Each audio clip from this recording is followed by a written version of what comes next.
نحمده ونصلي على رسوله الكريم أما بعد فأعوذ بالله من الشيطان الرجيم بسم الله الرحمن الرحيم يا أيها الإنسان إنك كادح إلى ربك كدحا فملاقيه صدق الله العظيم رب اشرح لي صدري ويسر لي أمري واحلل عقدة من لساني يفقه قولي Bangladesh youth community Malaysia কর্তৃক আয়োজিত আন্তর্জাতিক শ্রমিক দিবস 2024 উপলক্ষে মালয়েশিয়ার রাজধানী কুয়ালালামপুরের ডাউনটাউনে অবস্থিত উইসমা এমসিএ এর গ্র্যান্ড বলরুমে ইসলামে শ্রমিকের অধিকার শীর্ষক আলোচনা সভায় আপনারা যারা উপস্থিত হয়েছেন আপনাদের সবাইকে জানাচ্ছি আন্তরিক শুভেচ্ছা এবং অভিনন্দন। আহলান ওয়া সাহলান ওয়া মারহাবান বিকুম ফি হাদাল লিকা আত-তাইয়িব আল মুবারাক। আলহামদুলিল্লাহ, আমরা অত্যন্ত সৌভাগ্যবান যে আমরা এমন একটা ধর্ম পেয়েছি যে ধর্মটা মজলুমকে নিয়ে কথা বলে। The vulnerable people of the society, সমাজে যারা মজলুম অসহায় তাদের কথা কেউ বলে না, তাদের অধিকার নিয়ে ইসলাম কথা বলে। আলহামদুলিল্লাহ পড়েন। ইসলাম শ্রমিকের অধিকার নিয়ে কথা বলে, লেবার রাইটস নিয়ে ইসলাম কথা বলে, ইসলাম উইমেন রাইটস নিয়ে কথা বলে, নারী অধিকার নিয়ে কথা বলে, ইসলাম হিউম্যান রাইটস নিয়ে কথা বলে, ইসলাম মানবাধিকার নিয়ে কথা বলে, ইসলাম অ্যানিমাল রাইটস নিয়ে কথা বলে, প্রাণী অধিকার নিয়ে কথা বলে। আল্লাহু আকবার। আপনি চাইলেই একটা প্রাণীকে আঘাত করতে পারবেন না। আমাদের দেশে এটা খুব বাজে একটা কালচার। কুকুর একটা দেখলেই আমরা কি করি? হয় ঢিল ছড়ি, না একটা লাথি মারি। কিছুই করে নাই আপনাকে, পাশ দিয়ে যাচ্ছে দেখলেই কি ঢিল মারে, লাথি মারে। আরো অনেক জঘন্য জঘন্য কাজ আমরা করি। তাহলে যারাই যেখানে বিপন্ন, মানবতা যেখানে বিপন্ন, সেখানেই ইসলাম হাজির হয়েছে। আলহামদুলিল্লাহ। এজন্য ইসলাম পেয়ে আমরা খুশি না বেজার বলেন? এজন্য প্রত্যেক সালাতের পরে আমরা ঘোষণা দিই, রাদিতু বিল্লাহি রাব্বা ওয়া বিল ইসলামি দীনা ওয়া বি মুহাম্মাদিন নাবিয়্যান ওয়া রাসূলা। আমরা আল্লাহকে রব হিসেবে পেয়ে খুশি, আমরা ইসলামকে দ্বীন হিসেবে পেয়ে খুশি। তো আমরা রাসূল সাল্লাল্লাহু আলাইহি ওয়াসাল্লামকে নবী এবং রাসূল হিসেবে পেয়ে খুশি। তার মানে প্রত্যেক সালাতের পরে আমরা কি করি? এটা অ্যানাউন্সমেন্ট দেই। তো ইসলাম এমন একটা ধর্ম যেখানেই মানবতা বিপন্ন সেখানেই ইসলাম হাজির। তো আজকে আমরা লেবার রাইটস ইন ইসলাম, ইসলামে শ্রমিকের কি অধিকার, শ্রমিকদের যে রাইটস আছে, অধিকার আছে, এটা নিয়ে ইসলাম কি বলে, এই টপিকে আমরা কথা শুনবো ইনশাআল্লাহ বিইذنিল্লাহ। সম্মানিত শুধু আমি শুরুতেই কালামুল্লাহ মাজিদের একটি আয়াত তেলাওয়াত করেছি, সূরাতুল ইনশিকাকের 6 নম্বর আয়াত, যেখানে আল্লাহ তাআলা ইরশাদ করছেন, ইয়া আইয়ুহাল ইনসানু ইন্নাকা কাদিহুন ইলা রাব্বিকা কাদহান ফামুলাকি। অর্থাৎ হে মানুষ, তুমি তোমার রবের কাছে পৌঁছা পর্যন্ত কঠোর পরিশ্রম করতে হবে, অতঃপর তুমি তার সাক্ষাৎ লাভ করবে। আমাদের আলটিমেট গোল হচ্ছে আমরা আল্লাহর কাছে ফিরে যাব, ঠিক কিনা বলেন? কেউ মারা গেলে আমরা কি বলি? ইন্না লিল্লাহি ওয়া ইন্না ইলাইহি রাজিউন। আমরা আল্লাহর জন্য এবং আল্লাহর দিকেই আমরা ফিরে যাব। তো আল্লাহ বলেন, ইন্নাকা কাদিহুন ইলা রাব্বিকা কাদহান ফামুলাকি। হে মানুষ, তুমি তোমার রবের কাছে পৌঁছা পর্যন্ত কঠোর পরিশ্রম করতে হবে, তারপরে তুমি তোমার রবের সাক্ষাৎ পাবে। তার মানে এই দুনিয়াটা হচ্ছে পরিশ্রমের জায়গা। প্রিয় ভাইরা, এখানে পরিশ্রম না করলে সফলতার দেখা মিলে না। বাঁচতে হলে, সারভাইভ করতে হলে, টিকে থাকতে হলে আপনাকে পরিশ্রম করতে হবে। এই পৃথিবীতে কেউ কাউকে জায়গা করে দেয় না, এখানে জায়গা করে নিতে হয়, ঠিক কিনা বলেন? আপনি যদি পরিশ্রম করেন, পরিশ্রমে যে ঘাম ঝরে শরীর থেকে, পরিশ্রমের ঘামে জন্ম নেয় সফলতার বীজ। আপনি যখন হাড় ভাঙা পরিশ্রম করবেন, এই পরিশ্রমে যে লোনা পানি বেরোবে, যে ঘাম বেরোবে, এই ঘামেই জন্ম নেয় সফলতার বীজ। এবং সফলতার কোনো শর্টকাট হয় না প্রিয় ভাইরা। অনেকে অল্পতে সফল হতে চায়, শর্টকাট খুঁজে, আছে না নাই? না, সফলতার জন্য আপনাকে লং কাটে যেতে হবে। ওখানে কোনো লিফট থাকে না, সিঁড়ি বেয়ে উঠতে হয়।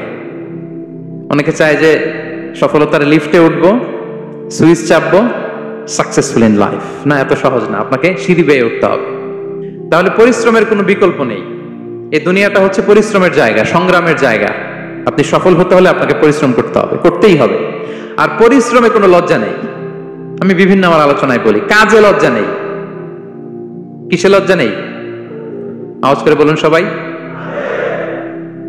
কাজে লজ্জা নেই। লজ্জা হচ্ছে অলসতায়, লজ্জা হচ্ছে হাত পাতায়, লজ্জা হচ্ছে অকর্মণ্যতায়। কাজে লজ্জা আছে? লজ্জা কিসে বলেন সবাই? লজ্জা হচ্ছে অলসতায়, অকর্মণ্যতায়। যারা কাজ না করে ফুটানি মারে, ওইটাতে লজ্জা। অনেকে আছে ফুটানি মারে, আছে না নাই? কাজ করে না, শো অফ, ফুটানি।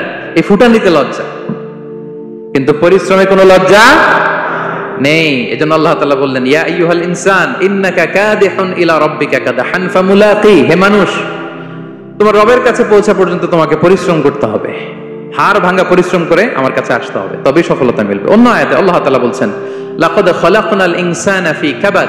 নিশ্চয়ই মানুষকে আমি কষ্ট এবং পরিশ্রম নির্ভর করে তৈরি করেছি। এই পৃথিবীতে টিকে থাকতে হলে তাকে পরিশ্রম করতে হয়, কষ্ট করতে হয়।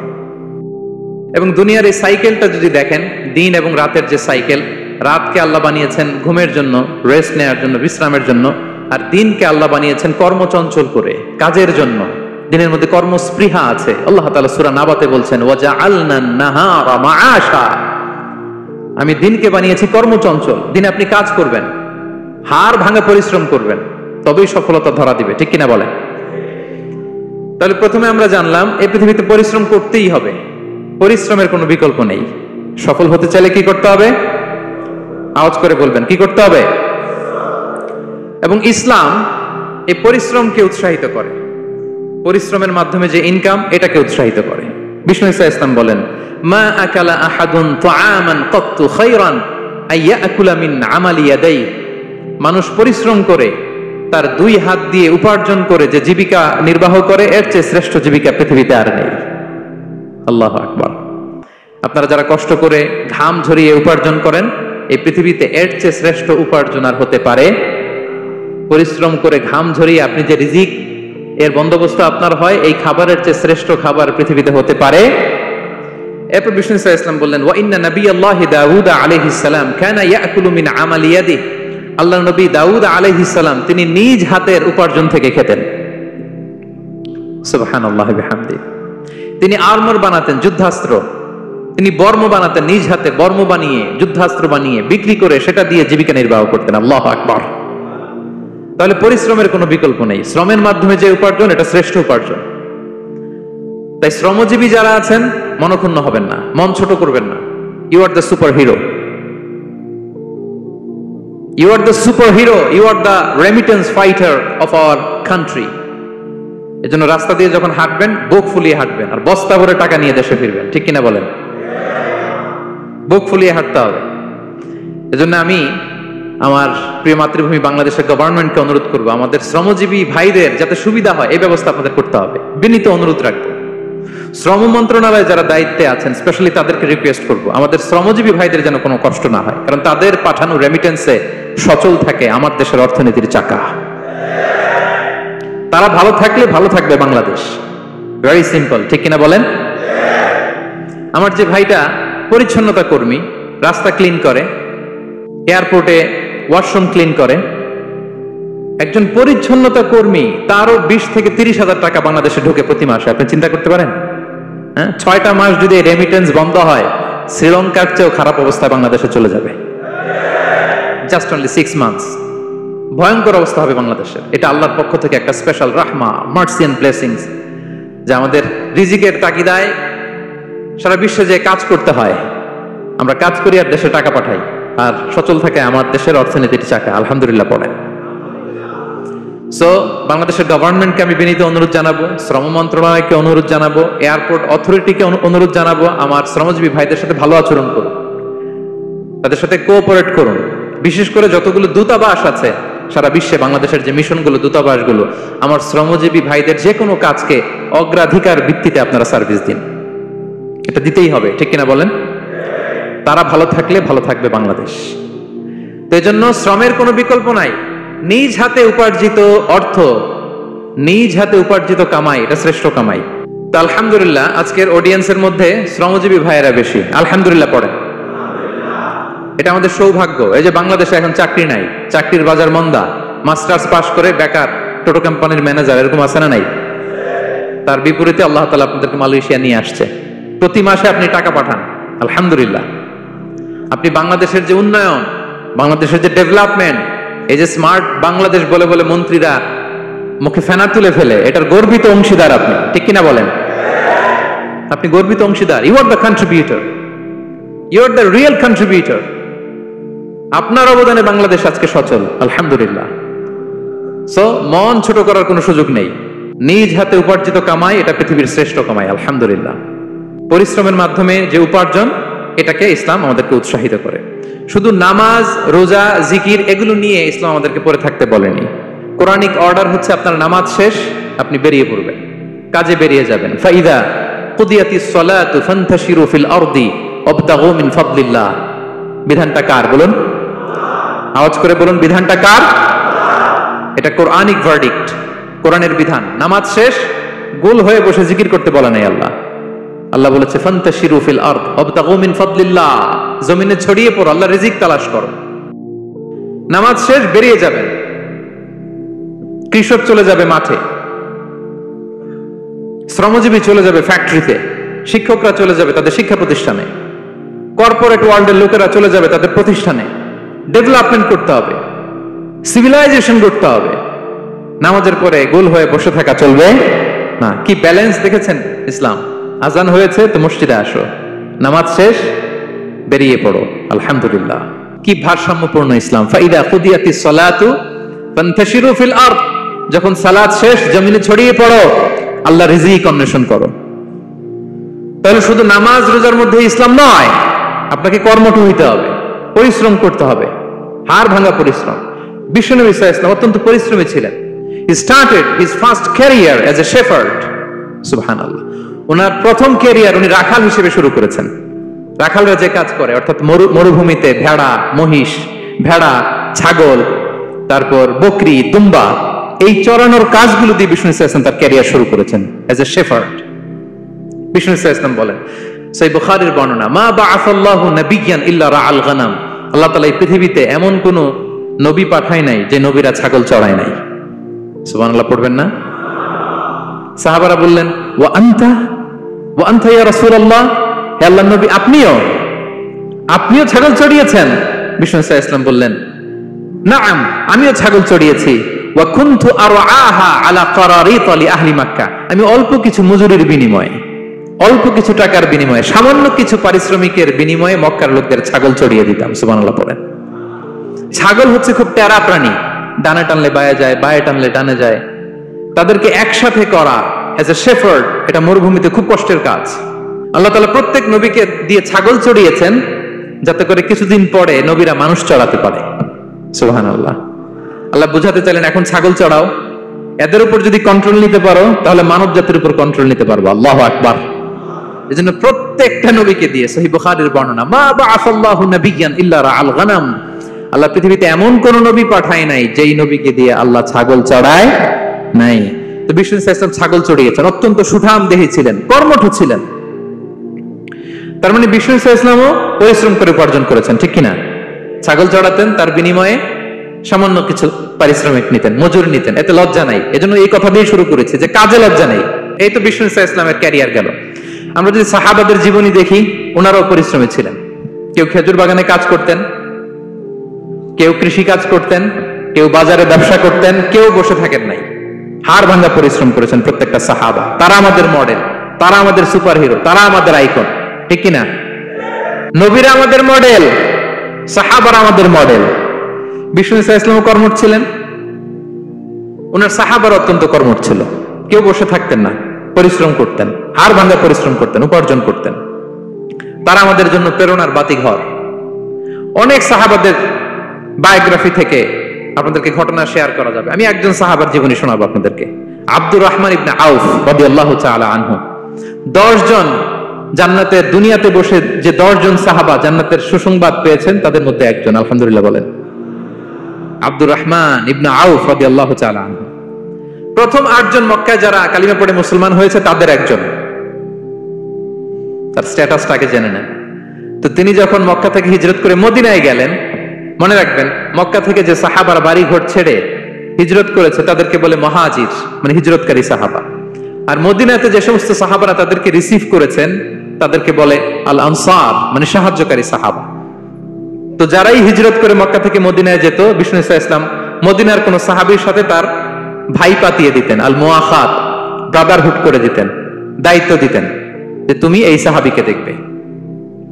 তো আব্দুর রহমান ইবনে আউফ রাদিয়াল্লাহু তাআলা আনহু যখন হিজরত করে গেলেন, তার দেখভাল করার জন্য যে সাহাবীর দায়িত্ব পড়লো তার নাম হচ্ছে সাআদ ইবনে রাবি', আনসারী সাহাবী রাদিয়াল্লাহু তাআলা আনহু। বিষ্ণু বললেন, সাআদ, আব্দুর রহমান ইবনে আউফ তোমার ভাই, ভাই বানিয়ে দিলেন। কি বানিয়ে দিলেন? তুমি তাকে টেক কেয়ার করবে, সে হবে তোমার মেহমান। সুবহানাল্লাহ। সাদ ইবনে রবি রাদিয়াল্লাহু তাআলা আনহু তিনি আব্দুর রহমান ইবনে আউফকে ডেকে নিয়ে গেলেন, ঘরে নিয়ে গেলেন মেহমানকে, এবং বললেন, ইয়া সাদ ইন্নী আকসারুল আনসারি মালান। হে সাদ, তুমি চিন্তা করো না, তুমি মনে করো না যে তোমার ভরণ পোষণ দিতে আমার কষ্ট হবে। আমি মদিনার সবচাইতে বড় বিজনেস ম্যাগনেট, সবচাইতে বড় বিজনেস ম্যাগনেট আমি। No tension, don't worry about it. Tension নিও না, আসো, তোমার জন্য আমার কি প্রপোজাল শোনো। ফাআকসিমু লাকা নিসফা মালি, আমার যত সম্পদ আছে আমি অর্ধেক তোমার দিয়ে দিব। সুবহানাল্লাহ। এত আসতে আপনার বাড়িতে কেউ মেহমান হলে করতে পারবেন এরকম? আল্লাহ, কেমন প্রেরণার বাতিঘর তারা। ফাআকসিমু নিসফা মালি, হে আব্দুর রহমান ইবনে আউফ, আমার অর্ধেক সম্পদ তোমারে দিয়ে দিব। এখানেই শেষ না, এরপর বলতে লাগলেন, আমার অনেকগুলো স্ত্রী আছে, তুমি কোথায় যে মেয়ে খুঁজবা, প্রস্তাব দিবা, এত ঝামেলার দরকার নাই। আমার কোন স্ত্রীকে তোমার ভালো লাগে বলো, তার যদি তোমাকে ভালো লাগে তাহলে প্রয়োজনে তাকে আমি ডিভোর্স দিয়ে দিব, তাকে নিয়ে তুমি সুখের সংসার করবা। আল্লাহু আকবার, আল্লাহু আকবার। অর্ধেক সম্পদ দিয়ে দিব, আমার একাধিক স্ত্রী আছে, কাউকে যদি তোমার পছন্দ হয় এবং সেও যদি তোমাকে পছন্দ করে, প্রয়োজনে তাকে ডিভোর্স দিব, new life, new career, just go on. আমরা এই সুযোগ পেলে কি করতাম? সাথে সাথে অর্ধেক সম্পদ নিয়ে নিতাম, ঠিক কিনা? আব্দুর রহমান ইবনে আউফ প্রেরণার বাতিঘর, উনি কি করলেন? উনি বললেন, লা হাজাতা লি ফি যালিক। আমার ভাই, তুমি যে বলছো, এ সাদ ইবনে রবি, তুমি যে এত চমৎকার প্রপোজাল দিয়েছো, এতেই আমি খুশি, তোমার কোনো কিছুর আমার দরকার নাই। বারাকাল্লাহু লাকা ফি আহলিকা ওয়া মালিক, আল্লাহ তোমার সম্পদেও বরকত দেখ, আল্লাহ তোমার পরিবারেও বরকত দেখ। তবে একটা কষ্ট করতে হবে, সেটা কি? আব্দুর রহমান ইবনে আউফ বললেন, দুল্লানি ইলা সুক, just show me the way to market. মদিনার বাজারটা কোথায় এটা একটু দেখায় দাও। আমি নতুন মানুষ, পথঘাট চিনি না। দুল্লানি ইলা সুক, just show me the way to market of Medina. মদিনার বাজারটা কোন রাস্তায় একটু দেখায় দাও। আল্লাহু আকবার। সাদ ইবনে রবি বললেন, এই তো মদিনার বাজার। উনি যে কিছু ঘি কিনলেন, পনির কিনলেন, কিনে বিক্রি করলেন, প্রফিট করলেন, ওই প্রফিট দিয়ে আরো বেশি করে কিনলেন, আবার বিক্রি করলেন, প্রফিট, আবার বিক্রি করলেন, প্রফিট। এই কেনা বেচা করতে করতে 1-2 মাসের মধ্যে উনি মদিনার one of the biggest business magnate হয়ে গেলেন। আল্লাহু আকবার। কি হাড় ভাঙা পরিশ্রমই না তারা করেছেন। একেবারে রেডি ক্যারিয়ার ছিল, গেলাম সবচেয়ে বড় বিজনেসম্যানের অর্ধেক সম্পত্তি পেয়ে গেলাম। He didn't accept the ready career, rather he made his own path with his own endeavor. নিজের চেষ্টায়, নিজের পরিশ্রমে, নিজের ঘাম ঝরিয়ে নিজের ক্যারিয়ার তৈরি করেছেন। চিল্লায় বলেন ঠিক কিনা? This is the biography of Abdur Rahman ইবনে আউফ রাদিয়াল্লাহু তাআলা আনহু। সাহাবারা কতটা পরিশ্রম করেছেন, তার মানে বিশ্বনবী পরিশ্রমী ছিলেন, সাহাবারা পরিশ্রমী ছিলেন। এবং বিষ্ণু ইসা ইসলাম পরিশ্রম করতে বলতেন সবাইকে, হাত করতে নিষেধ করতেন, কারণ দারিদ্রতা বড্ড ভয়ঙ্কর। দারিদ্রতা যার আসে সে বুঝে। বাংলা একটা কথা আছে, অভাব যখন দরজায় এসে দাঁড়ায়, ভালোবাসা তখন। হ্যাঁ, সবার মুখস্থ দেখছেন? অভাব যখন দরজায় এসে দাঁড়ায়, ভালোবাসা তখন জানলা দিয়ে পালায়। দারিদ্রতা ঈমান কেড়ে নেয়। আপনি পার্বত্য চট্টগ্রামের অবস্থা জানেন? আমাদের বাংলাদেশের পাহাড়ি এলাকার অবস্থা জানেন? ওখানে আমাদের গরিব মুসলিম ভাইদেরকে সামান্য কিছু টাকা পয়সা দিয়ে ওদেরকে খ্রিস্টান বানিয়ে ফেলতেছে মিশনারি গুলো। এই খবর তো আমরা রাখি না। দারিদ্রতা বড্ড ভয়ঙ্কর। এজন্য বিষ্ণু ইসলাম দারিদ্রতা থেকে আল্লাহর কাছে পানাহ চাইতেন। তিনি বলতেন, আল্লাহুম্মা ইন্নী আউযু বিকা মিনাল ফাকরি ওয়াল কিল্লাতি ওয়াদ-দিল্লা। ও আল্লাহ, I seek refuge with you from poverty, from insufficiency and humiliation. ও আল্লাহ, আমি তোমার কাছে দারিদ্রতা থেকে পানাহ চাই। ও আল্লাহ, আমি তোমার কাছে স্বল্পতা থেকে পানাহ চাই। ও আল্লাহ, আমি তোমার কাছে লাঞ্ছনা থেকে পানাহ চাই। পড়েন আমিন। এই দোয়াটা বেশি বেশি পড়বেন। আল্লাহুম্মা ইন্নী আউযু বিকা মিনাল ফাকরি ওয়াল কিল্লাতি ওয়াদ-দিল্লা। হে আল্লাহ, আমি দারিদ্রতা থেকে পানাহ চাই। আল্লাহ, স্বল্পতা থেকে পানাহ চাই। আল্লাহ, লাঞ্ছনা থেকে পানাহ চাই। সবাই পড়ুন আমিন। বিষ্ণু ইসলাম যে দোয়াগুলো শিখিয়েছেন, এগুলো হচ্ছে very precise in wording but comprehensive in meaning. শব্দে খুব ছোট, কিন্তু অর্থ মানুষের হৃদয়ে এটার আবেদন অনেক ব্যাপক, অনেক বেশি।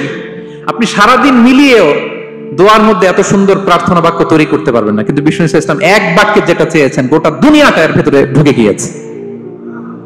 আল্লাহুম্মা ইন্নী আউযু বিকা মিনাল ফাকরি ওয়াল কিল্লাতি ওয়াদ-দিল্লাহ। আল্লাহ দারিদ্রতা থেকে পানাহ চাই। বিষ্ণু সাল্লাল্লাহু আলাইহি ওয়াসাল্লাম নিজে স্বয়ং দারিদ্রতা থেকে পানাহ চাইতেন। তাহলে দারিদ্রতার সাথে আমাদের কোনো সম্পর্ক? আমরা পরিশ্রম করব, আমরা কাজ করে খাবো, কাজে কোনো লজ্জা নেই, লজ্জা অলসতায়, চিল্লায় বলেন ঠিক কিনা? এবং বিষ্ণু সাল্লাল্লাহু আলাইহি ওয়াসাল্লামের কাছে কেউ যদি হাত পাততো, যদি দেখতেন তার কাজ করার যোগ্যতা আছে, বিষ্ণু সাল্লাল্লাহু আলাইহি ওয়াসাল্লাম ভিক্ষা দিতেন না, কাজে উৎসাহিত করতেন, ভিক্ষাবৃত্তিকে অনুৎসাহিত করতেন। এক যুবক এসে হাত পাতলো, বিষ্ণু সাল্লাল্লাহু আলাইহি ওয়াসাল্লাম আমার কিছু দেন। নবী বললেন তুমি তো শক্ত সামর্থ্য মানুষ, বাসায় কি আছে বলো? সে বলে আমার বাড়িতে একটা পানি খাওয়ার জগ আছে আর একটা চাদর আছে। বিষ্ণু সাল্লাল্লাহু আলাইহি ওয়াসাল্লাম বললেন নিয়ে আস। সে নিয়ে আস। এবার বিষ্ণু সাল্লাল্লাহু আলাইহি ওয়াসাল্লাম চাদর আর জগ দুইটা নিয়ে সাহাবাদেরকে বললেন মাইয়াশতারি হাযাইন, কে কিনবে? অকশন চিনেন? অকশন, অকশনে কি করে? নিলামে দাম তোলে না? রাসূল সাল্লাল্লাহু আলাইহি ওয়াসাল্লাম তার চাদর আর জগটা নিলামে তুললেন, এই কে কিনবে? মাইয়াশতারি হাযাইন, মাইয়াশতারি হাযাইন। একজন বলল ফাকাল রাজুল আনা আখিযুহুমা বিদিরহাম, ইয়া রাসূলুল্লাহ আমি 1 দিরহামে কিনবো। কয় দিরহাম? বিষ্ণু বললেন 1 দিরহাম, 1 দিরহাম, 1 দিরহাম। মানে এর চেয়ে কেউ বাড়াবে কিনা? মাইয়াজিদু আলা যালিক, এর চেয়ে বাড়াই দিবা কে? আরেক সাহাবী বলল ইয়া রাসূলুল্লাহ আমি 2 দিরহামে কিনবো। 2 দিরহাম, 2 দিরহাম, 2 দিরহাম, আর বাড়ে না।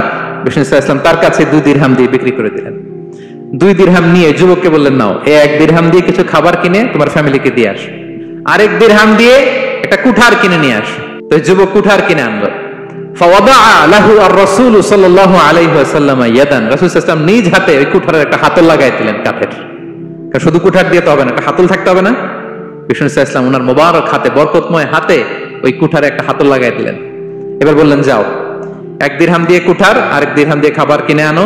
এই কুঠার দিয়ে জঙ্গলে যে কাঠ কেটে লাকড়ি বেচে জীবিকা নির্বাহ করো, সামনের 15 দিন আমার সামনে যেন তোমার ঘুরঘুর করতে না দেখি। এ বেচারা গেল, 1 দিরহাম দিয়ে ফ্যামিলিতে খাবার দিল, আর লাকড়ি নিয়ে কাঠ কাটতে না কাটতে কয়েকদিনের ব্যবধানে ও 10 দিরহাম কামাই ফেলছে। আস্তে আস্তে আস্তে আস্তে সে স্বাবলম্বী হয়ে গেল। এরপর একবার বিষ্ণু সাল্লাল্লাহু আলাইহি ওয়াসাল্লামের কাছে আসছে।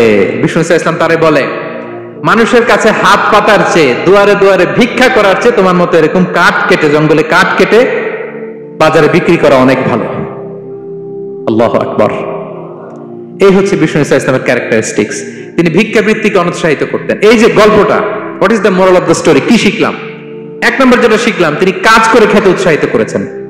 চাইলেই বিষ্ণু সাল্লাল্লাহু আলাইহি ওয়াসাল্লাম ওই 2টা জিনিস বিক্রি করে 2 দিরহাম দিয়ে বলতে পারতেন যাও 2 দিরহাম দিয়ে খাবার কিনো। ওই বেলা খেয়ে রাতের বেলা আরেক দুয়ারে যে ভিক্ষা করতো, ঠিক কিনা বলেন? কথা বুঝতেছেন? 2 দিরহাম দিয়ে যদি খাবার কিনতো তো দুপুরে খেয়ে রাতে কি করতো? আবার হাত পাততো। সেটা করে নাই, কাজ করে খেতে উৎসাহিত করেছেন এবং স্থায়ী সমাধান করে দিয়েছেন। কারণ কাজ কাজই, কাজে কোনো ছোট বড় নাই। আছে? কাজে কোনো ছোট বড় আছে না। তাহলে ইসলাম আমাদেরকে পরিশ্রমী হতে শেখায়, কর্মমুখী হতে শেখায়। ইসলাম কতটা কর্মমুখী ধর্ম দেখেন। বিষ্ণু সাল্লাল্লাহু আলাইহি ওয়াসাল্লাম বলেন ইন কামাতিস সাআ ওয়া ফি ইয়াদি আহাদিকুম ফাসিলা, কেউ যদি দেখে কিয়ামত হয়ে যাচ্ছে, কি হয়ে যাচ্ছে? সবাই বলুন। কেউ যদি দেখে কিয়ামত হয়ে যাচ্ছে আর তার হাতে একটা চারা বীজ আছে, গাছের চারা। কি আছে?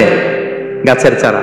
সে গাছের চারা রোপণ করতে গেছিল, ওদিকে যায় দেখে কিয়ামত শুরু হয়ে গেছে। বিষ্ণু নবী বলেন ফাইন ইসতাতাআ আন লা তাকুমা হাত্তা ইয়াগরিসাহা ফালইয়াগরিসহা, সে যদি পারে কিয়ামত হওয়ার আগেই ওটা রোপণ করে দিতে, সেজন্য তাড়াতাড়ি করে রোপণ করে দেয়। আল্লাহু আকবার। ইসলাম কতটা কর্মমুখী ধর্ম। কিয়ামত শুরু হয়েছে, বিষ্ণু বলেন তার উপর কিয়ামত আসার আগে সে যদি চান্স পায় চারা বীজটা যেন রোপণ করে দেয়। আর আমরা এখন আখিরুজ জামান, দাজ্জাল আসবে, কিয়ামত হয়ে যাবে, 2025 সালেই হবে, এগুলো বলে কাজকর্ম সব বন্ধ করে দিচ্ছে। এরকম ডাকাইতে আছে না নাই? হ্যাঁ বলেন, আছে না নাই? তা আখিরুজ জামান কি আপনারা এটা শিখায়, এই লেসন শিখায়? আখিরুজ জামান আসবে, দাজ্জাল আসবে, তো আপনার সমস্যা কি? দাজ্জাল আসবে দেখি তো আপনাকে বিজনেস করে এমন টাকা কামাইতে হবে যাতে করে দাজ্জাল আসলে আমি আমার অর্থ দিয়ে মুজাহিদিন ভাইদেরকে সহায়তা করতে পারি। দাজ্জাল আসবে তো আপনার প্রবলেম কি? আপনার বডি বিল্ডিং করতে হবে, আপনার ফ্যামিলিকে তারবিয়া দিতে হবে, আপনার সোসাইটিকে সমৃদ্ধ করতে হবে, আপনাকে সভ্যতার কারিগর হইতে হবে। আপনার সব কাজ আপনি আরো বাড়াই দিবেন দাজ্জালের প্রশ্ন আসলে। এখন দাজ্জাল আসবে, 25 সালেই আসবে, 26 সালেই কিয়ামত হবে। কি হবে ক্যারিয়ার দিয়ে? আর কি হবে ব্যবসা করে? এরকম আছে না নাই? এরকম করা যাবে? বিশ্বনবী কি বললেন? কিয়ামত হইতেছে, তুমি দেখতেছো চাক্ষুষ বিলা আয়ান, দেখতেছো কিয়ামত হইতেছে, আর তুমি গাছ লাগাইতে গেছিলা, যদি সুযোগ হয় কিয়ামত হওয়ার আগে আগে কি করো? গাছ লাগাও। সুবহানাল্লাহ পড়বেন না?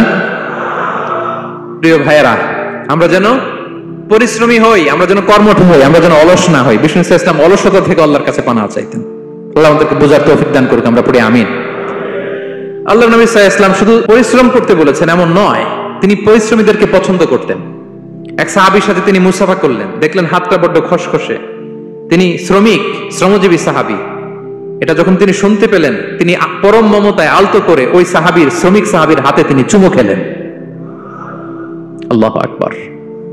এবং ওনার আন্ডারে যারা কাজ করত তাদের সাথে বিষ্ণু ইসলামের যে আচরণ, ওনার যে শ্রমিক, ওনার যে খাদেম, তাদের সাথে বিষ্ণু ইসলামের যে ডিলিং শুনলে আপনি অবাক হয়ে যাবেন। আপনি কারো ব্যাপারে যদি রিয়েল ইনফরমেশন চান, আপনি কয়েকটা জায়গায় নক করতে হবে। এক নাম্বার, ধরেন যে একজন বড় সাহেব, তার আসল তথ্য যদি চান তার বউকে জিজ্ঞেস করেন। কারা জিজ্ঞেস করবেন? ওয়াইফকে জিজ্ঞেস করবেন, স্ত্রীকে, আসল তথ্য পাবেন। 2 নাম্বার, তার বাড়ির দারোয়ানকে জিজ্ঞেস করবেন। কাকে? 3 নাম্বার, তার ঘরের কাজের বুয়া, সব জানে উনি, ওই কাজের বুয়া থেকে রিপোর্ট নেবেন, ঘরে যে কাজ করে। 4 নাম্বার, তার ড্রাইভার, দারোয়ান, কাজের বুয়া, ওয়াইফ, এদের কাছ থেকে যদি আপনি জিজ্ঞেস করেন, ফলের বিড়াল বেরিয়ে আসবে। ঠিক কিনা বলেন? তো আসেন, বিষ্ণু ইসলামের যে খাদেম, কর্মচারী, তারা একটু জিজ্ঞেস করি বিষ্ণু ইসলামের আচরণ কেমন ছিল। বিষ্ণু ইসলামের খাদেমের নাম হচ্ছে আনাস রাদিয়াল্লাহু আনহু। আলহামদুলিল্লাহ, খাদিম রাসূলুল্লাহ, বিষ্ণু ইসলামের খাদেম। আসলে ওনাকে জিজ্ঞেস করি যে বিষ্ণু ইসলামের আচরণ কেমন ছিল। আনাস রাদিয়াল্লাহু তাআলা আনহু বলেন, খাদিমতুন নবিয়্যা 10 সিনিন, আমি বিষ্ণু ইসলামের 10 বছর খেদমত করেছি, 1-2 বছর না, 10 বছর বিষ্ণু ইসলামের খেদমতে আমি নিয়োজিত ছিলাম। ফামা ক্বালা লি লিমা সানা'তা ওয়ালা লিমা লা সানা'তা, 10 বছরের মধ্যে একদিনও কখনো বলে না, এ আনাস এটা কেন করলা, এ আনাস এমনটা কেন হলো, এটা কেন করলা না, একদিনের জন্য বলে নাই। কেন এটা করছো, কেন এটা করো নাই, এরকম কোনো প্রশ্ন আমাকে কোনোদিন করে নাই। সুবহানাল্লাহ। আনাস রাদিয়াল্লাহু তাআলা কি ভুল করেন নাই? করছেন। ছোট মানুষ তো, একেবারে ছোট বাচ্চা ছিলেন। ওনার আম্মা যখন আনাস রাদিয়াল্লাহু তাআলা নিয়ে আসছে, বিষ্ণু ইসলাম মক্কা থেকে হিজরত করে মদিনায় আসলেন, সবাই বিশ্বনবীকে ঘিরে ধরলো, সবাই বিশ্বনবীকে সালাম দেয়, মুসাফা করে, হাদিয়া দেয়। আনাসের মা চোখের পানি ছাড়ে, বিশ্বনবীর কাছে লজ্জায় এসে বলে, ইয়া রাসূলুল্লাহ, সবাই আপনাকে উপহার দেয়, সবাই আপনাকে হাদিয়া দেয়, আমি আপনারে কি হাদিয়া দেব? হাদিয়া দেওয়ার মতো কিছু নাই, আমার এই কলিজার টুকরা আনাস ছাড়া, আমি আনাসকেই আপনারে হাদিয়া দিয়ে দিলাম। ইয়াখদুমুকা ইয়া রাসূলুল্লাহ, হে নবী, আনাস আপনার খেদমত করবে, আপনার ওযু পানি এনে দিবে, আপনার মেসওয়াকটা এনে দিবে, আপনার জুব্বাটা এনে দিবে, আমি আমার কলিজার টুকরা, আমার নাড় ছেঁড়া ধন আনাসকেই আপনারে উপহার দিয়ে দিলাম। আনাস রাদিয়াল্লাহু তাআলা বিষ্ণু ইসলামের সাথে থাকতেন, ওযুর পানি এনে দিতেন, জামা এনে দিতেন। বিষ্ণু বললেন, আনাস আমার ওই জুব্বাটা নিয়ে আসো। ছোট্ট আনাস জুব্বা আনতে যে মদিনার বাচ্চারা খেলতেছে, আমাদের দেশে যে খেলে, কুতকুত খেলে, চারা খেলে, এইটা খেলে, সেইটা খেলে, ওই খেলাধুলা দেখে নবীর জামা আনার কথা উনি ভুলে গেলেন। বাচ্চাদের সাথে দাঁড়িয়ে খেলা দেখতে আরম্ভ করলেন। এখন সময় গড়িয়ে অনেক হয়ে গেল, আনাসও আসে না, জুব্বাও আসে না। ঘটনা কি? বিষ্ণু ইসলাম বললেন, যাই, নিজের জামা নিজে নিয়ে আসি। তো বের হলেন, যে দেখে সর্বনাশ, আনাসকে পাঠাইছি জুব্বা আনতে, আনাস দেখি এদিকে খেলার মধ্যে মগ্ন হয়ে আছে। বিষ্ণু ইসলাম কিছুই বললেন না, চুপ করে যে উনিও আনাসের পিছনে এভাবে দাঁড়িয়ে রইলেন, কিছুই বলে না। তো আনাস খেলা একবার এদিকে দেখে, একবার ওদিকে দেখে, একবার এদিকে ঘুরতে ঘুরতে হঠাৎ দেখে পিছনে কে? স্বয়ং বিশ্বনবী। আল্লাহ, বিশ্বনবীর দেখে তো আনাস রাদিয়াল্লাহু তাআলা কলিজাটা এখানে চলে আসছে, ভয়, হায় হায়, আজকে খবর আছে, হায় হায়, আমার না যুদ্ধ আনতে বলছিল, আমি কি কাজ করলাম, ভয়ে আটকে উঠছে। বিষ্ণু ইসলাম ধমক দেয় নাই, পিট্টি দেয় নাই, কিছু করে নাই, শুধু একটা মুচকি হাসি দিয়েছে। আনাস রাদিয়াল্লাহু তাআলা আনহু বলে, বিশ্বনবীর সেই দিনের মুচকি হাসির শাসন মৃত্যুর আগ পর্যন্ত আমাকে সোজা রাস্তায় রেখেছে, আর ডানে বায়ে করি নাই কোনোদিন। তার মানে শাসন করতে জানলে ব্যাট মারা লাগে না, শাসন করতে জানলে গায়ে হাত তোলা লাগে না, শাসন করতে জানলে মুচকি হাসি দিয়ে শাসন করা যায়। ঠিক কিনা বলেন? বিশ্বনবীর মুচকি হাসির শাসন আনাস রাদিয়াল্লাহু তাআলা আনহুকে আজীবন সোজা রাস্তা রেখেছে। তাহলে শ্রমজীবীদেরকে বিষ্ণু ইসলাম কতটা সম্মান করতেন, শ্রদ্ধা করতেন, ভালোবাসতেন, বুঝতে পারছেন সবাই? প্রিয় ভাইয়েরা, লেবার রাইটস ইন ইসলাম, ইসলামী শ্রমিকের অধিকার। শ্রমিকদেরকে ইসলাম কমপক্ষে 7টা অধিকার দিয়েছে। কয়টা? 1 নাম্বার, ইসলাম একজন শ্রমিককে প্রথম যে অধিকারটা দিয়েছে সেটা হচ্ছে কাজ শেষে, শ্রম শেষে তার পারিশ্রমিকের অধিকার, মজুরি পাওয়ার অধিকার, কাজ শেষে বেতন পাওয়ার অধিকার।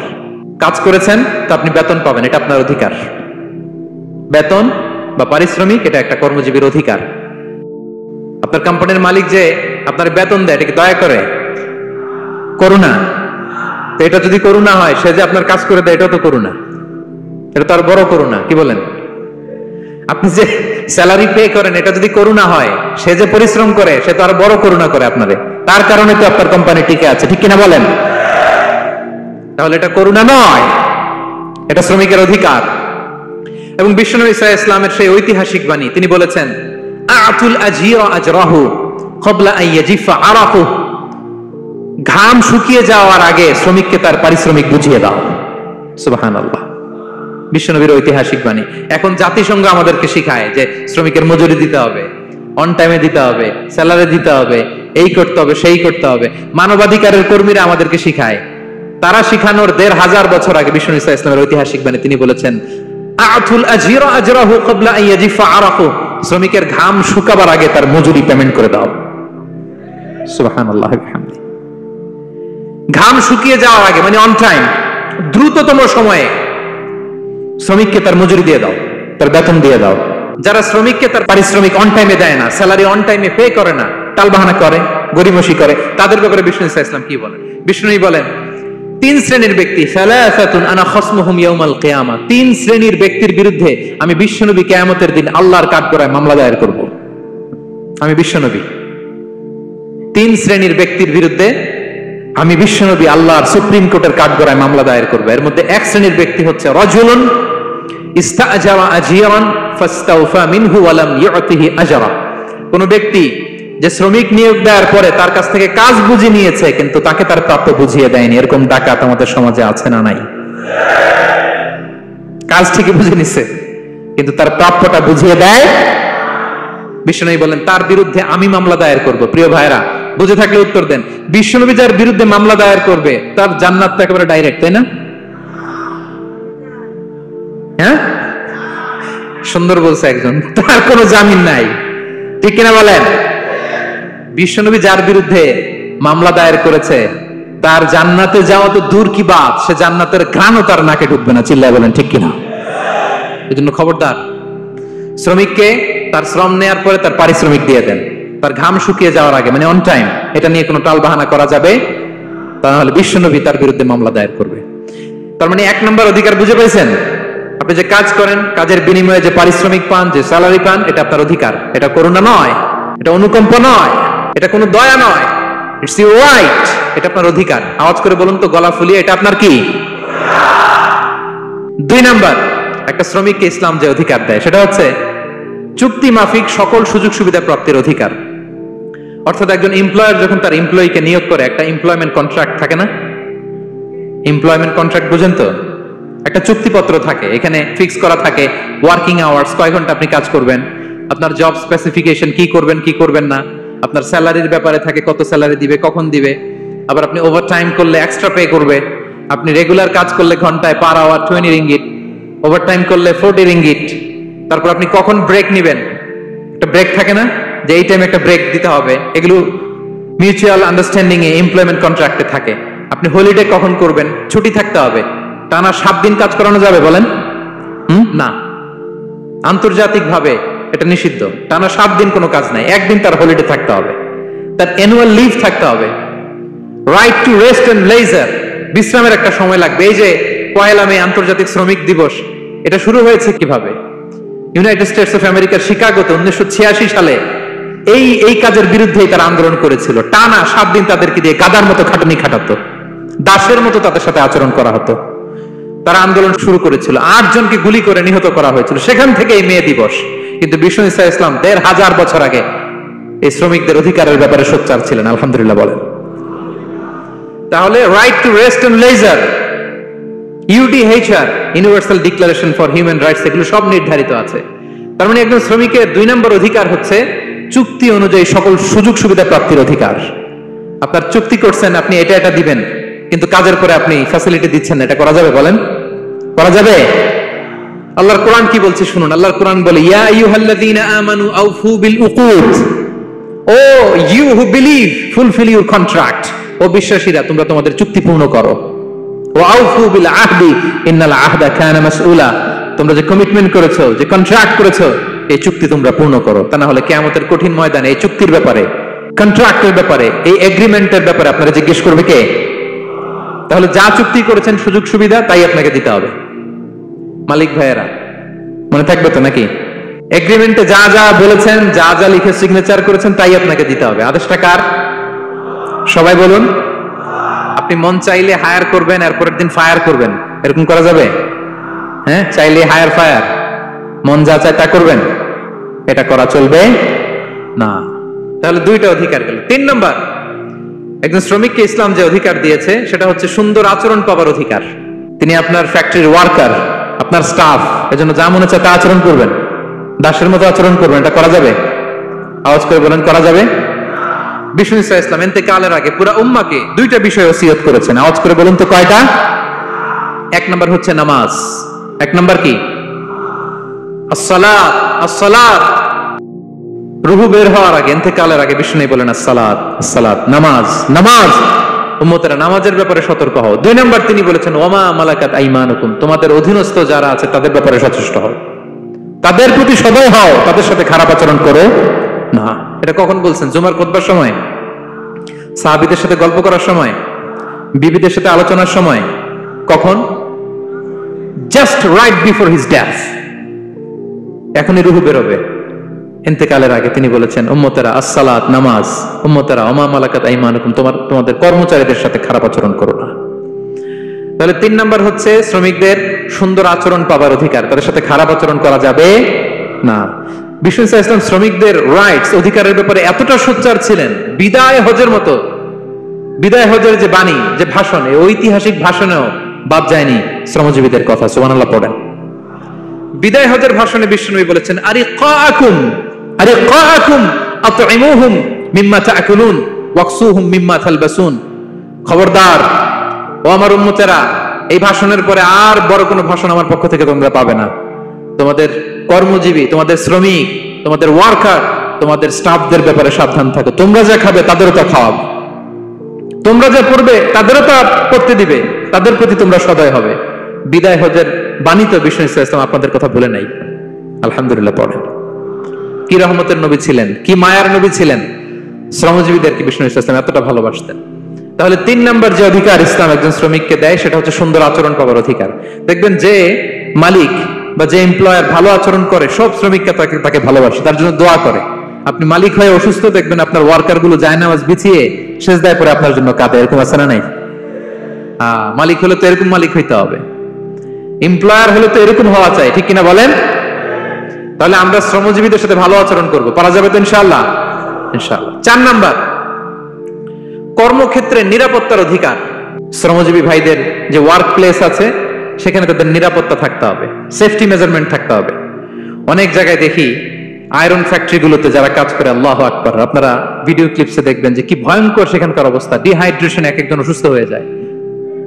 সেখানে তাদের পর্যাপ্ত পানির ব্যবস্থা নাই, এটা নাই সেটা নাই। এমন এমন ফ্যাক্টরিতে আমাদের অনেক ভাইরা কাজ করে, কেমিক্যাল ফ্যাক্টরি, মাস্কও নাই। এরকম ডাকাইতে আছে না নাই?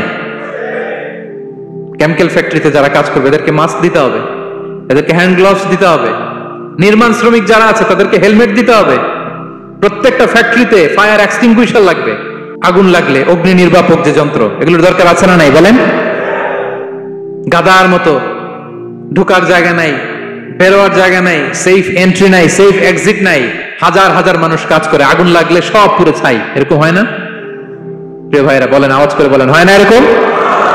অহরহ আমরা দেখি বাংলাদেশে। অগ্নি নির্বাপক যন্ত্র নাই, না, এটা করা যাবে না। আগুন লাগলে কিভাবে আপনি আগুন নেভাবেন, কিভাবে তাদের সেফটি সিকিউরিটি এনশিওর করবেন, এগুলো সব আগে থেকে নির্ধারণ থাকতে হবে।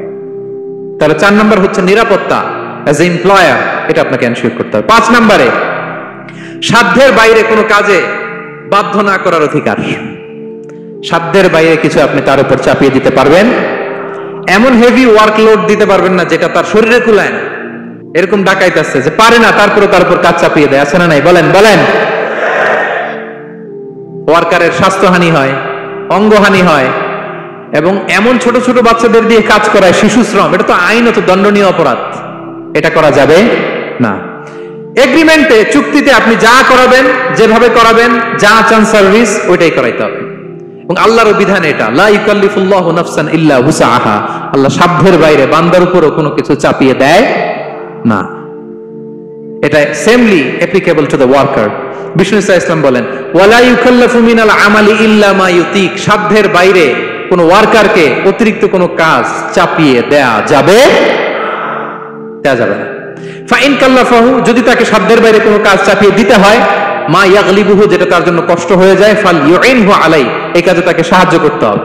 মালিক হয়ে আপনার হাত লাগাতে হবে, অথবা এক্সট্রা ম্যান পাওয়ার নিতে হবে, ওয়ার্ক ফোর্স নিতে হবে। সুবহানাল্লাহ পড়েন। বিশ্বনবী মনে হচ্ছে যেন বর্তমান যে এই যে হাজার হাজার ফ্যাক্টরি, এই কলকারখানা, এই ওয়ার্কারদের দুর্দশাগুলো দেখে দেখে পয়েন্টে পয়েন্টে ধরে ধরে কথা বলেছেন। আল্লাহু আকবার। যদি সাধ্যের বাইরে কিছু চাপিয়ে দিতে হয়, তাহলে তাকে সহায়তা করতে হবে। তাহলে 5 নম্বর শ্রমিকের অধিকার হচ্ছে সাধ্যের বাইরে কোনো কাজে বাধ্য না করার অধিকার। আপনি বাধ্য করতে পারবেন না। কটা গেল? 5টা। মাশাআল্লাহ, খুব মনোযোগী শ্রোতা। 6 নম্বরে, শ্রমিকের উপর আল্লাহ যা যা ফরজ করেছেন তা আদায়ের অধিকার দিতে হবে আপনাকে। সালাতের সময় হলে তাকে নামাজ পড়তে দিতে হবে। নন মুসলিম হলে এটা ভিন্ন ইস্যু, তখন আপনি চেষ্টা করবেন একটা মুসলিম কোম্পানিতে যাওয়ার, মুসলিম মালিকের আন্ডারে যাওয়ার, অথবা তাদেরকে সবাই মিলে অ্যাপ্লিকেশন করে বুঝাবেন যে সামান্য ফরজ নামাজটুকু পড়ার অনুমতি, পারমিশন আমরা চাই। কিন্তু কোন মুসলিম এমপ্লয়ার নামাজের জন্য বাধা দিতে পারবে না। রমজান মাসে রোজা রাখা শ্রমিকের জন্য ফরজ না? অনুমতি দিতে হবে। নারী কর্মীদেরকে, যারা নারী কর্মী আছে তাদেরকে পর্দার অনুমতি দিতে হবে, হিজাবের অনুমতি দিতে হবে। মালিক তো দূরের কথা, আমাদের বাংলাদেশে অনেক বিশ্ববিদ্যালয়ের শিক্ষকরাই অনুমতি দেন। এরকম ডাকাত শিক্ষক আছে না নাই? এরকম জালেম বাংলাদেশে আছে না নাই? ঢাকা বিশ্ববিদ্যালয় চিন্তা করা যায়, মুসলিমদের টাকা দিয়ে যে বিশ্ববিদ্যালয়, ওখানে আমার বোনেরা পর্দা করে যেতে পারে না, আমার মুসলিম বোনেরা হিজাব পড়তে পারে না, নেকাব পড়তে পারে না। এই অধিকার কি শিক্ষককে দেওয়া হয়েছে? কথা বলেন না, never. You never can do that. একটা রেগুলার ড্রেস কোড থাকবে, এটা সবাই মানবে। এটার উপরে দিয়ে সে চাদর পরবে না ওড়না পরবে না হিজাব পরবে না ব্লেজার পরবে, এটা নিয়ে নাক গলানোর ক্ষমতা কোনো শিক্ষকের নাই। চিল্লায় বলেন ঠিক কিনা? তাহলে আপনার কর্মস্থলে মুসলিম নারীরা যদি কাজ করে, নারী কর্মীদের জন্য পর্দার ব্যবস্থা করতে হবে। ঠিক কিনা বলেন? হালাল ফুড খাওয়ার ব্যবস্থা থাকতে হবে। ওয়াইন খাওয়ানো যাবে না, ড্রিঙ্কস করানো যাবে না, পর্ক খাওয়ানো যাবে না। ঠিক কিনা বলেন?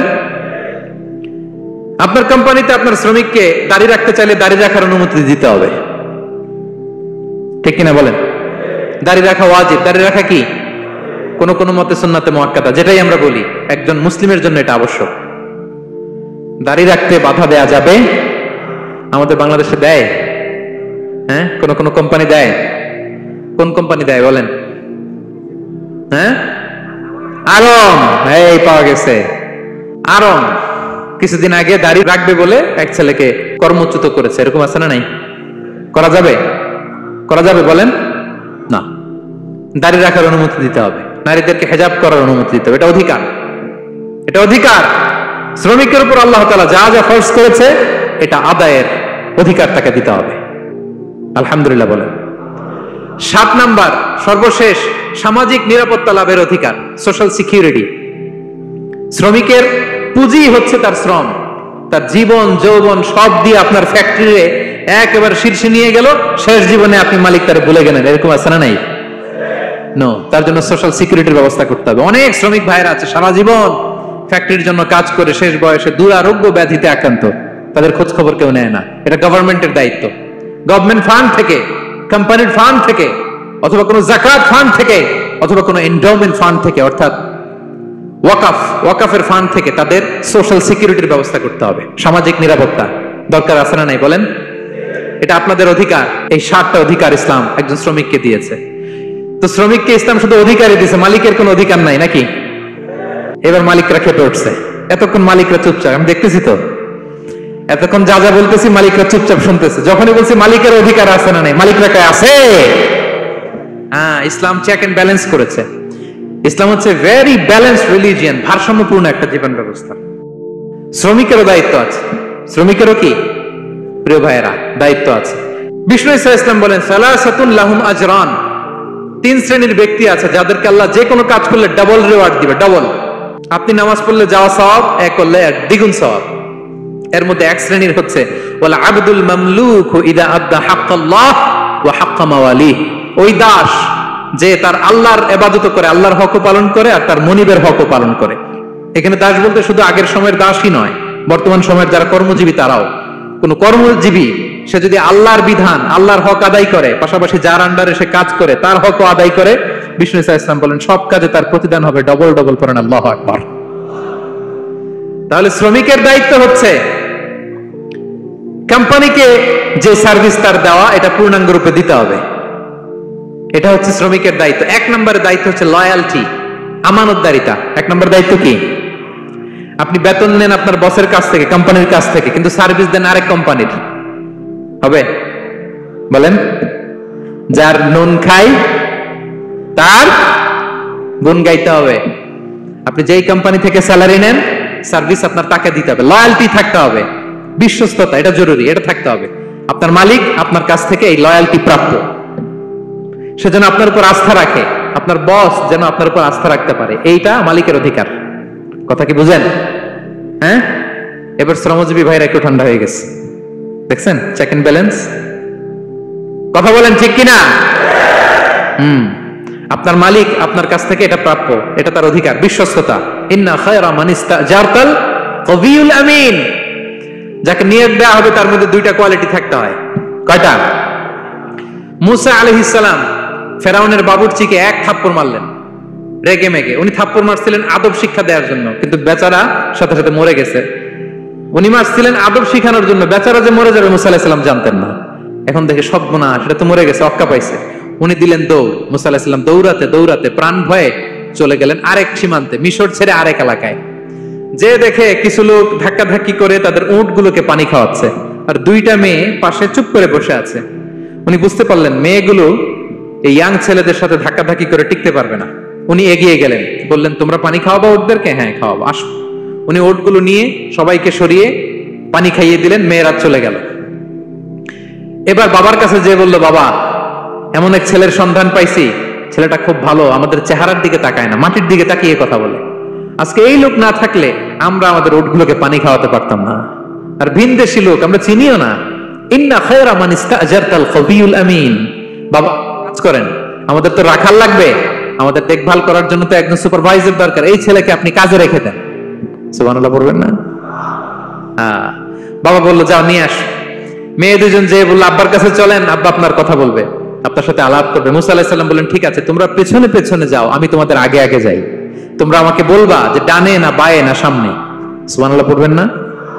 কি চরিত্র, কি চরিত্র ছিল যাতে করে তাদের দিকে তাকানো না লাগে, মুসা আলাইহিস সালামের নজর যেন তাদের দিকে না পড়ে। মুসা আলাইহিস সালাম বললেন আমি আগে যাই, তোমরা পেছন থেকে বলো ডানে না বায়ে, কোন গলি, কোথায় যাবো। আল্লাহু আকবার। তো যাওয়ার পরে মুসা আলাইহিস সালামের সততা, এই বিশ্বস্ততা আর স্ট্রেংথ, শক্তি দেখে ওনাকে কাজে রেখে দিলেন মেয়ে দুটার বাবা। সুবহানাল্লাহ বলেন। আর বললেন এত বছর কাজ করবা, পারিশ্রমিক হচ্ছে কাজ যখন শেষ আমার এক মেয়েরে তোমার কাছে বিয়ে দিয়ে দিবে। আল্লাহু আকবার। ওনারও থাকার জায়গা নাই, আশ্রয়ের কোনো বন্দোবস্ত নাই, আল্লাহ ব্যবস্থা করে দিলেন। আলহামদুলিল্লাহ পড়েন। তাহলে বিশ্বস্ত হইতে হবে। বিশ্বস্ত যেই তার রুজির ব্যবস্থা করে দেয় কে? এই যে মুসা আলাইহিস সালাম ফেরাউনের বাবুর্চিকে থাপ্পড় মেরে চলে গেলেন, পরিচিত কেউ নাই, রিজিকের বন্দোবস্ত নাই, কিন্তু বিশ্বস্ততার কারণে আল্লাহ তাআলা রিজিকের ব্যবস্থা করে দিলেন। তাহলে 1 নাম্বার মালিকের অধিকার হচ্ছে লয়ালটি, শ্রমিকদের বিশ্বস্ত হইতে হবে। আপনার পক্ষ থেকে বিশ্বস্ততা, এটা মালিকের প্রাপ্য। কথা বুঝতে পেরেছেন প্রিয় ভাইয়েরা আমার? 2 নাম্বার চুক্তি অনুযায়ী শ্রম দেওয়া, এটা একজন শ্রমিকের দায়িত্ব। আপনার দায়িত্ব হচ্ছে 8 ঘন্টা কাজ করবেন, আপনি 6 ঘন্টা করেন আর 2 ঘন্টা এটা নিয়ে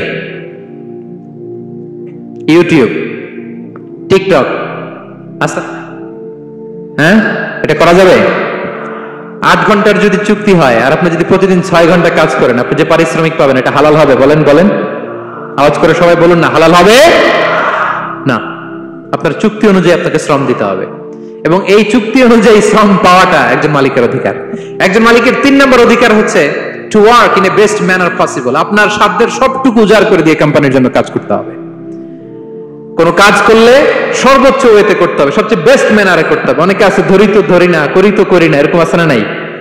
না, ইসলাম এটা বলে না। বিষ্ণু ইসলাম বলেন ইন্নাল্লাহা ইউহিব্বু ইযা আমিলা আহাদুকুম আমালান আইয়ুতকিনা, আল্লাহ তাআলা ওই কর্মচারীকে পছন্দ করে, আল্লাহ সুবহানাহু ওয়া তাআলা ওই কর্মচারীকে পছন্দ করে, ওই লোককে পছন্দ করে যে ব্যক্তি যখন কোনো কাজ করে ওটা মজবুত ভাবে করে, চমৎকার ভাবে করে, দ্য বেস্ট ওয়ে পসিবল, সুন্দরভাবে করে।